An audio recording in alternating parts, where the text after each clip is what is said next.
¿Ustedes escuchan bien y ven bien la pantalla? Si alguno me dice. Sí, doctora, se ve. Bueno, la gente que tiene que estar obligatoriamente en los teóricos, que es Barrios, Gómez, Lescano, Matos, Monzón y Osuna. Gómez, profesor. Luciano. Presente, profe. ¿Quién es presente? Luciano, Matos. Matos está presente, bien. Sí. Luciano Osuna está también. presente, sí. ¿Quién Sí, más? Luciano, sí, profesor. Osuna. Osuna está presente, muy bien. Monzón Pared. No. Lescano Tamara. Y Barrios Dana. Bueno, me faltan esos.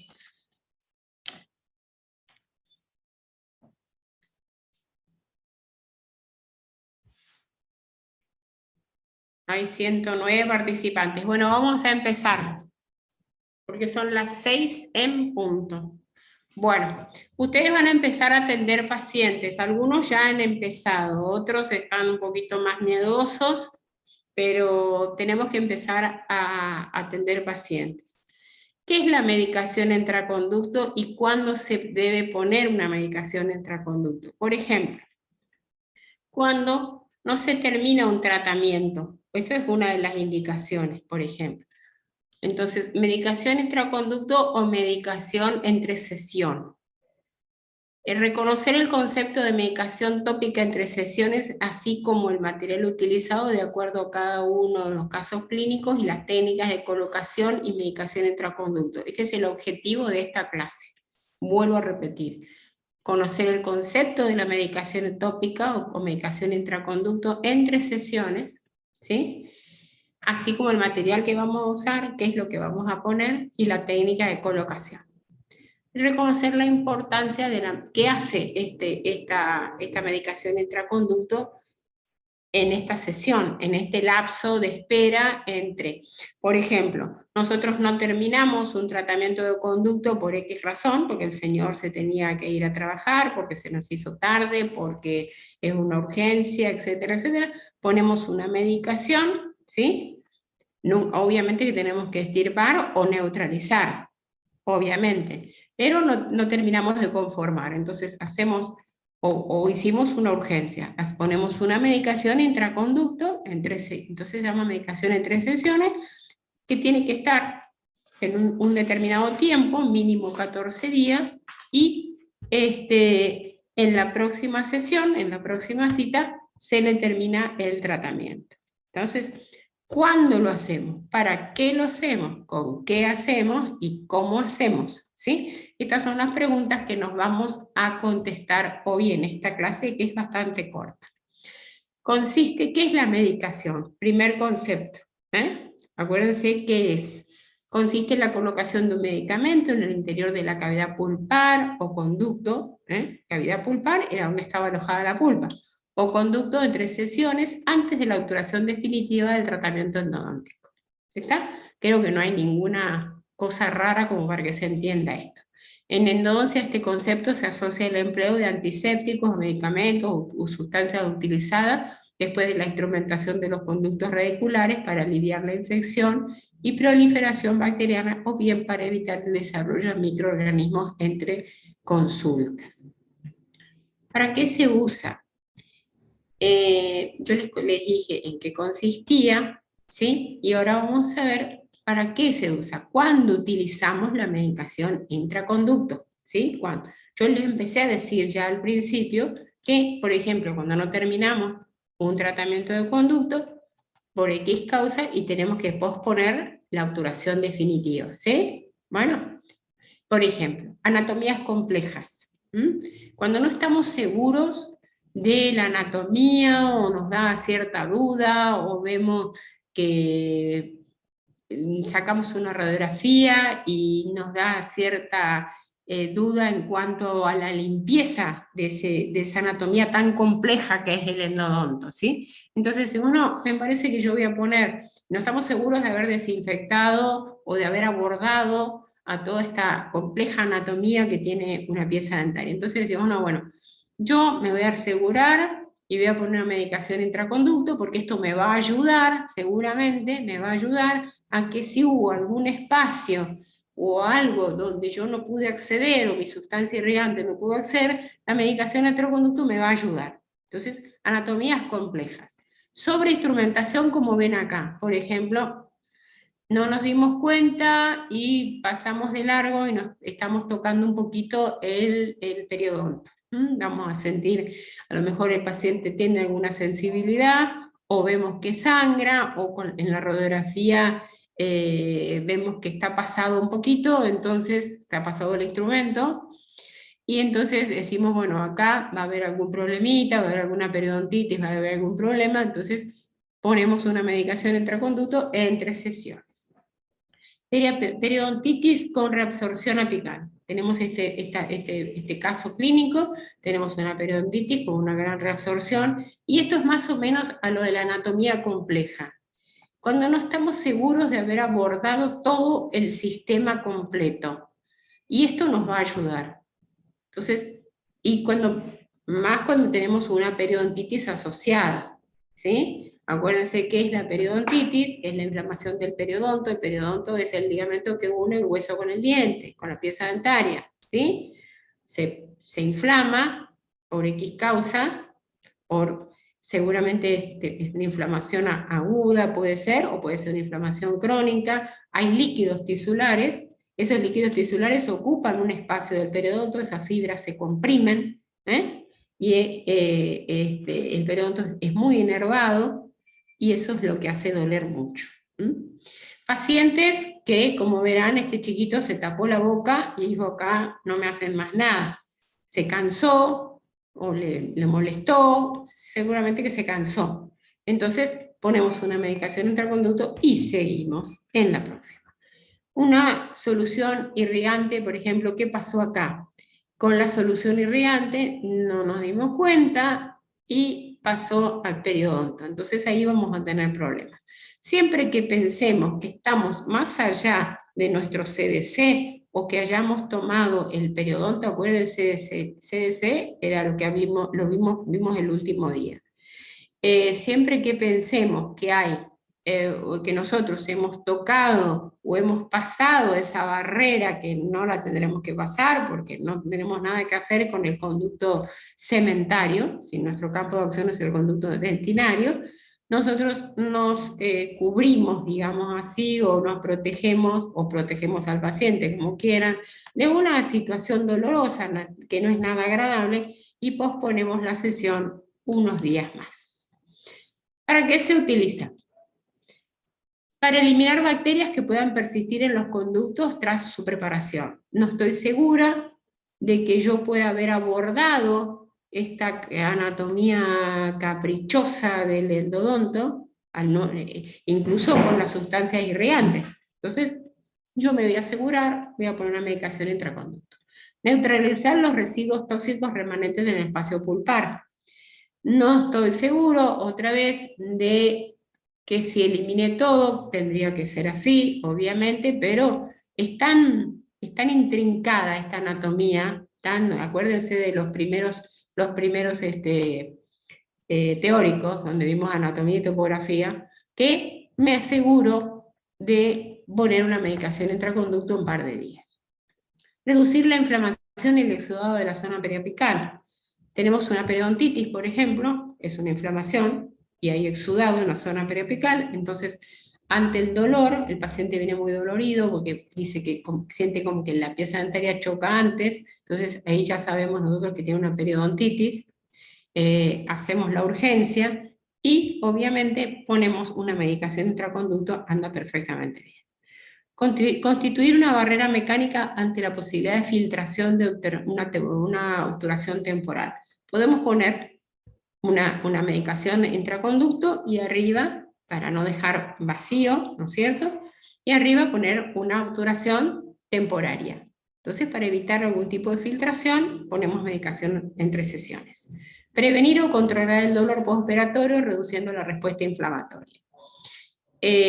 el paciente vino dolorido, entonces nosotros pensamos que si lo dejamos así, sin medicar, poniendo una medicación intraconducto, el paciente puede estar más dolorido, entonces ponemos esta medicación entre sesiones. Siempre que tengamos dudas, por ejemplo, tenemos mucho exudado, esperamos, al exudado lo esperamos, que drene el conducto, y si drena por conducto mejor. Cuando tenemos procesos periapicales, si tenemos conductos que drenan, con bastante exudado, no duden en poner una medicación intraconducto. Y esperar. Los objetivos de la medicación, así como las sustancias y las técnicas utilizadas, difieren entre sí en función de la situación clínica del diente y del tratamiento. Depende la situación, vamos a elegir la medicación. No hay muchos, lo único que difiere es el vehículo. Se pusieron muchas medicaciones intraconducto durante muchos años y se hicieron varias fórmulas, ¿sí? Por ejemplo, goniodoformo, se hicieron muchas con ¿cómo se llama? No me sale el nombre porque es bastante largo, ahora me va a salir, que antes se ponía como medicación intraconducto para monoclorofenolalcanforado, es bastante difícil para repetir, para monoclorofenolalcanforado, antes se ponía como medicación intraconducto también. ¿Qué pasaba? Desprende gases, y esos gases me irritaban el periodonto, así que era peor el remedio que la enfermedad, ¿tá? Entonces va a diferir la situación y va a diferir la patología, sobre todo, que tenga. Entonces, en los casos de dientes con pulpa vital, la contaminación bacteriana, si existe, queda solamente restringida a las porciones más superficiales de la pulpa. En una pulpitis, en contacto con la caries, ¿sí?, solamente va a estar infectada la zona más próxima a la pulpa. ¿Se puede poner medicación intraconducto? Sí, se puede poner medicación intraconducto, no terminamos el tratamiento, la ponemos. En esta situación, la medicación intraconducto servirá para el control de la inflamación consecuencia del acto quirúrgico. Entonces, al hacer la extirpación, no se olviden que la extirpación pulpar es una microcirugía. Es un desgarro, pero es una microcirugía, que como consecuencia a una microcirugía conlleva a una inflamación aguda, etcétera, etcétera. Entonces, esta medicación en intraconducto sirve para controlar la infección consecuencia del acto quirúrgico. Acá, el inicio de la instalación del proceso infeccioso del tejido pulpar, se observa la prevalencia de microorganismos compuestos principalmente por anaerobios. Cuando tenemos infecciones pulpares y ya tenemos acá lesiones periapicales. Entonces, ¿qué tipo de infecciones vamos a tener? Acuérdense, nosotros tenemos dos patologías, una pulpitis, una inflamación de la pulpa, y una gangrena pulpar o una necrosis, y una gangrena pulpar con invasión bacteriana. ¿Qué microorganismos tenemos acá? Gram negativos, anaerobios, que liberan lipopolisacáridos, el LPS, ¿sí?, ejerciendo efectos biológicos importantes con una alta concentración de endotoxinas en la región apical y periapical, la cual determina erosiones, ¿sí?, erosiones cementarias, cráteres donde se alojan microorganismos protegidas por el biofilm, creando un área inaccesible a la instrumentación. ¿Qué es lo que provoca esta reabsorción? Las toxinas y endotoxinas que liberan estos gram negativos. Estos anaerobios liberan lipopolisacáridos, que están en la membrana bacteriana, ¿sí?, y ejercen estas lesiones, estas erosiones cementarias. Y nuestra medicación intraconducto va a actuar directamente en este lugar, en esta membrana, que LPS, que se llama lipopolisacáridos, la membrana de lipopolisacáridos. Entonces, decimos, ¿qué requisitos debe tener un medicamento? ¿Sí? Ser eficaz como germicida y fungicida, obviamente. ¿Tá? No irritar el tejido pulpar, al contrario.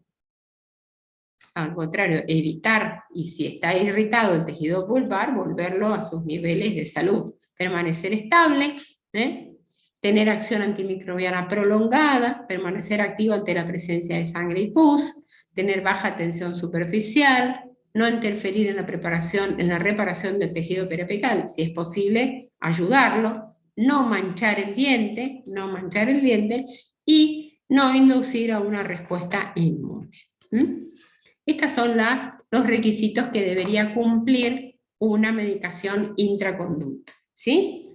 Ser eficaz, o sea, antibacteriano, no irritar, permanecer estable quiere decir no reabsorberse, permanecer activo en presencia de sangre y pus, supóngase que haya exudado, entonces el exudado no tiene que desactivarlo, al contrario, tiene que estar estable.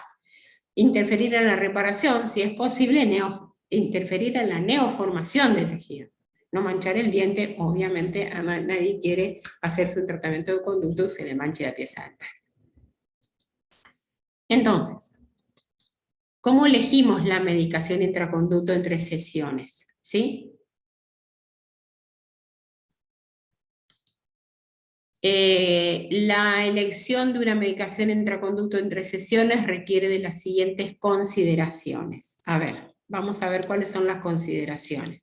Tenemos que poner en la balanza el tiempo de permanencia, el tipo de conducto, ¿no es cierto? Si es un conducto amplio y recto, si tiene reabsorciones, son cosas que tenemos que considerar. ¿Cuánto tiempo la vamos a dejar a esta medicación intraconducto? ¿Sí? Entonces tenemos que poner en la balanza cuál es como clínicos nosotros, qué es lo que nos conviene más hacer. Si tenemos una anatomía extremadamente complicada, o si tenemos un conducto recto y amplio, ¿qué nos conviene hacer? ¿Ponemos o no ponemos? ¿Dejamos el conducto vacío? Yo les diría que nunca dejen un conducto vacío. Ustedes van a ver que se ponía una torunda de algodón con paramonoclorofenol alcanforado, ya les dije lo que pasaba. Se ha puesto de todo, se ha puesto hasta corticoides, se ha puesto antibióticos. Lo mejor de todo en una endodoncia es lo que se saca. Una vez eliminada la causa, bien eliminada la causa, el organismo repara perfectamente bien con una buena obturación, obviamente. Nunca la pieza dentaria vacía. Entonces, ¿esto qué quiere decir? Esta balanza, y tenemos que ver como clínicos qué es lo que hacemos, qué tipo de pieza dentaria y el tiempo que lo vamos a dejar. ¿Con qué medicamentos se realiza esta medicación intraconducto? Bueno, se pusieron todas estas cosas. Aceites esenciales, por ejemplo, el eucaliptol, el fenol, compuestos fenólicos, se pusieron compuestos halogenados, ¿sí? Antibióticos, les dije recién, y la asociación de antibióticos corticoides también. Se puso clorexidina como medicación intraconducto, hay muchas. Todas andan bastante bien, todas. Nosotros siempre nos inclinamos por el hidróxido de calcio, porque somos fan del hidróxido de calcio, y porque hemos leído mucho sobre hidróxido de calcio, y vemos los mejores resultados con esta medicación intraconducto. Aceites esenciales no son malos, el eucaliptol no es malo, ¿sí? Los compuestos fenólicos, paramonofenol alcanforado, se lo acabo de decir, los halogenados, los antibióticos. Hay una técnica que se pone una gotita de corticoide, que es el otosporín, que se usa para el oído, se pone una gotita como gran antiinflamatorio. ¿Puede andar? Sí, puede andar. Pero nosotros, clorexidina, sí, se puede poner también clorexidina. Nosotros nos inclinamos por el hidróxido de calcio. ¿Ustedes saben lo que es el hidróxido de calcio? El hidróxido de calcio es un alcalino térreo que se encuentra en la naturaleza. Terro viene de tierra, de tierra, de mundo, de tierra. Es un alcalino térreo que se encuentra en la naturaleza en forma de piedra caliza o tiza, ¿sí? Hay minas de piedra caliza. que se somete a calcificaciones, a grandes cocciones o grandes calcinaciones a muy altas temperaturas, y después se mezcla con agua, y tenemos el hidróxido de calcio. En la terapia endodóntica actual, el hidróxido de calcio es el medicamento intraconducto más utilizado. Y acá abajo de todo ustedes tienen la referencia bibliográfica que pueden ir a buscar. Su uso como agente antibacteriano y estimulador de tejido duro justifica su colocación en el conducto. Uno de los requisitos o propiedades buenas que yo le dije que tenía que tener era ayudar a la neoformación de tejido. Al tener un pH extremadamente alto, de 11, no hay vida bacteriana. La vida bacteriana es con pH ácido. Entonces, al tener un pH extremadamente alto, no existe la vida bacteriana, tratamos de no existe la vida bacteriana, porque a veces no llegamos a todos lados en los conductos, pero al tener ese pH, la verdad que nos está ayudando bastante a eliminar todo lo que sea bacterias. Y inducir por ese pH, porque se divide en ion calcio y ion oxidrilo, ¿sí? Ahora van a ver, inducir a la neoformación de tejido. Propiedades del hidróxido de calcio. pH 12. Bueno, yo les dije 11. Acá puse 12. Bueno, pero tiene un pH altísimo. Agente antimicrobiano de amplio espectro. Acción antimicrobiana sostenida durante un largo periodo de tiempo. Reducción del crecimiento microbiano. Y degrada el tejido pulpar residual. Ustedes pónganse, toquen el polvito de hidróxido de calcio entre los dedos, y al rato vuélvanselo a tocar, van a ver cómo es higroscópico, toma el agua, van a ver lo áspero y lo seco que les queda. Lo mismo cuando agarramos una tiza. Las desventajas: se han encontrado algunas bacterias resistentes, en particular Enterococcus fecalis. Cualquier hidróxido de calcio residual que quede en contacto que quede en el conducto radicular puede interferir en la obturación definitiva. Esto mucho no estamos de acuerdo, porque esto se elimina con la irrigación. Pero puede llegar a quedar, sí, puede llegar a quedar, y puede interferir, y tratamos que no, pero puede. El hidróxido de calcio debilita la dentina si se deja en contacto, si se deja en el conducto radicular durante largos periodos. ¿Qué les dije yo recién de toquen con la mano el polvito de hidróxido de calcio? Van a ver cómo les queda áspero, ¿sí? Bueno, lo mismo pasa con la dentina.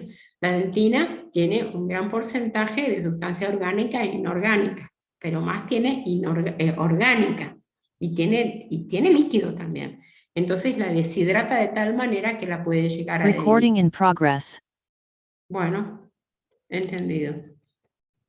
El anfitrión no sé lo que me contó. Bueno. Entonces, el vehículo determinará el tiempo en que los iones de calcio y ion oxidrilo se mantendrán libres luego de haberse disociado. Yo les dije que se disocia el hidróxido de calcio, se disocia en ion calcio y ion oxidrilo. ¿Okay? Vamos a ver qué vehículos le podemos poner a este polvo. ¿Podemos poner vehículos acuosos? Sí. Solución fisiológica, agua estéril y solución salina. Permite ¿y qué nos proporciona? Permite una liberación rápida de iones, solubilizándose con relativa rapidez en los tejidos. Bien, vehículos viscosos: glicerina, propilenglicol y polietilenglicol. El que usamos nosotros en la clínica, el que van a usar ustedes. Disminuye la solubilidad de la pasta y prolonga la liberación iónica. ¿Qué pasa con el hidróxido de calcio? El hidróxido de calcio es rápidamente reabsorbible en contacto con los tejidos periapicales. 1 milímetro cuadrado controlado radiográficamente de hidróxido de calcio en contacto con los tejidos periapicales, en una semana desaparece. El organismo lo disuelve, lo solubiliza. Por eso le agregan otras sustancias a nuestra medicación intraconducto, para que estuviera más tiempo sin reabsorberse tanto. Y la fórmula que nosotros vamos a usar es la fórmula del doctor Mario Roberto Leonardo, que usa como vehículo el polietilenglicol 400, el hidróxido de calcio en su mayoría, y le agrega óxido de zinc y otras resinas de menor importancia, pero lo importante es el óxido de zinc. No es óxido de zinc eugenol, es óxido de zinc. ¿Para qué? Para prolongar la vida útil de esta medicación dentro del conducto radicular. Aceites grasos como el oleico y el linoleico. Retardan más aún la liberación iónica. Entonces, decimos que el ion calcio más propilenglicol, el polvo de hidróxido de calcio, se mezcla con el vehículo para formar una pasta espesa y homogénea, ¿sí? Esto lo habrán visto cuando se los mostró el jefe de trabajos prácticos. Este propilenglicol o polietilenglicol lo vieron en la clínica. ¿Se puede mezclar con clorhexidina al 2%? Sí, también. No es la combinación que nosotros usamos. Esta combinación mejora la eficacia antimicrobiana contra microorganismos resistentes. La presencia de clorhexidina no altera el pH, no altera la radiopacidad ni el tiempo de trabajo del hidróxido de calcio. La eficacia antimicrobiana de esta mezcla es mayor que la del hidróxido de calcio solo. Eso dicen ellos. Por supuesto, el que lo propone, lo defiende. Nosotros usamos polietilenglicol 400 y nos va muy bien. Y eso es lo que le enseñamos a ustedes. Yo les dije que el mecanismo de acción del hidróxido de calcio se divide en dos. El ion calcio alcaliniza el medio, ¿sí? Y el ion oxidrilo es el que va a difundir a través de los conductillos dentinarios, ¿sí? Y va a impedir la membrana, va a producir el daño en la membrana citoplasmática de las bacterias, en el LPS, ¿sí? Desnaturalizando, desnaturalizando la proteína que provoca el daño bacteriano. O sea, el ion oxidrilo actúa en la membrana de los LPS, que es los polisacáridos de la bacteria, ¿tá? Y el ion calcio alcaliniza el medio por el pH que tiene.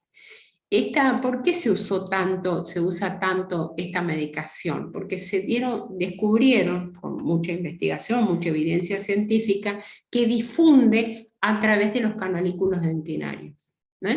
Lo pusieron adentro del conducto, rellenaron el conducto, y a los 14-15 días había difundido a través de los canalículos dentinarios, donde ustedes saben que puede haber bacterias también, y estaba ya prácticamente en el borde, en la unión dentina con cemento. Esa es una de las grandes propiedades que tiene, que es la difusión del ion oxidrilo.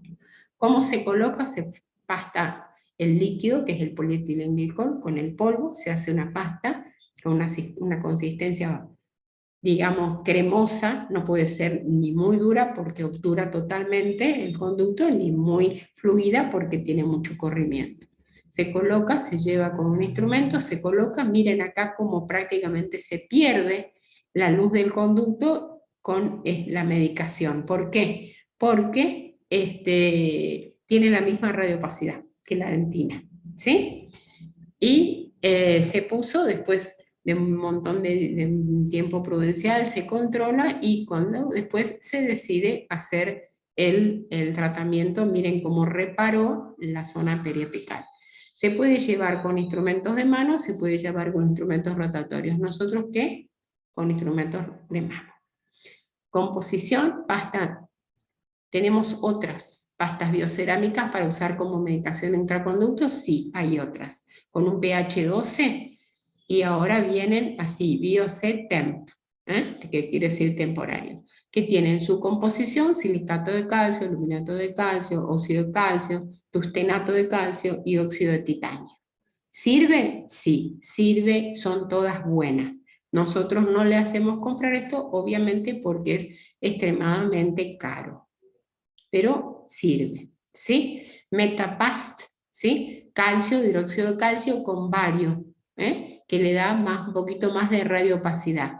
Vienen estas jeringas, ya vienen los cartuchos cargados, es del laboratorio Meta. ¿Son buenos? Son buenísimos, no hay ninguna duda. son muy, muy buenos. ¿Son caros? Son carísimos.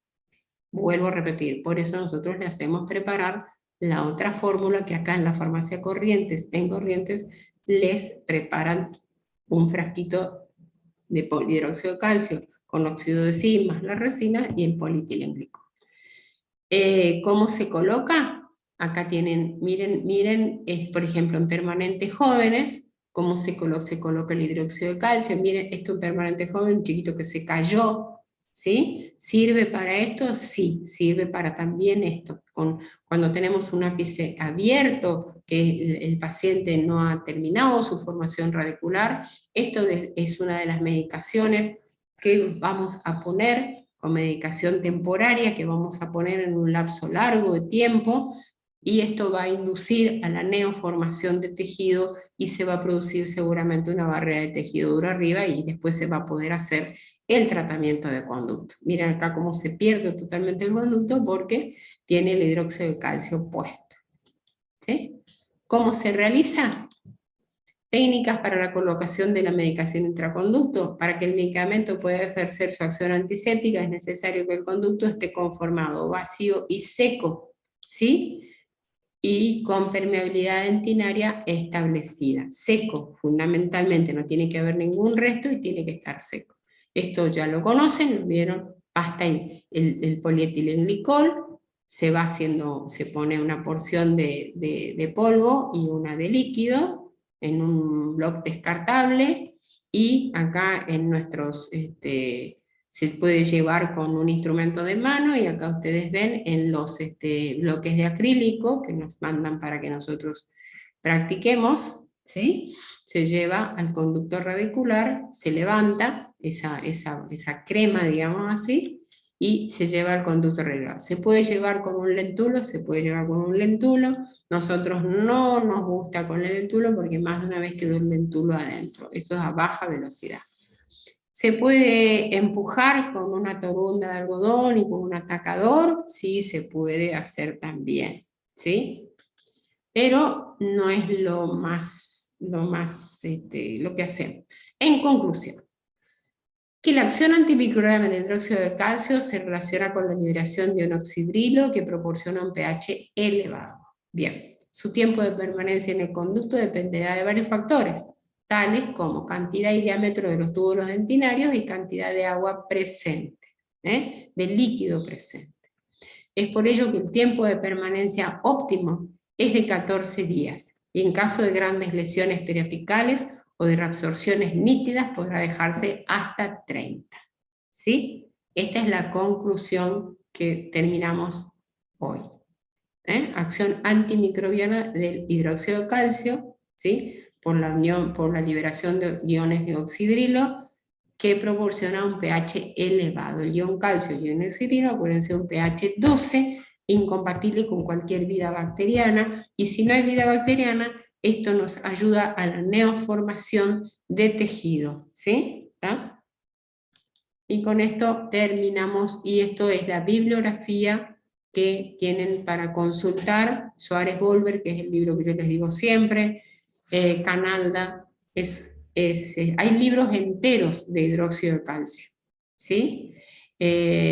Canalda, el de Lima Machado, el libro de Cohen, Vías de la Pulpa, Berutigar y Tora Vinayat, que es el que, Tora Vinayat es el que presenta en el 1994 en un congreso, presenta el MTA por primera vez.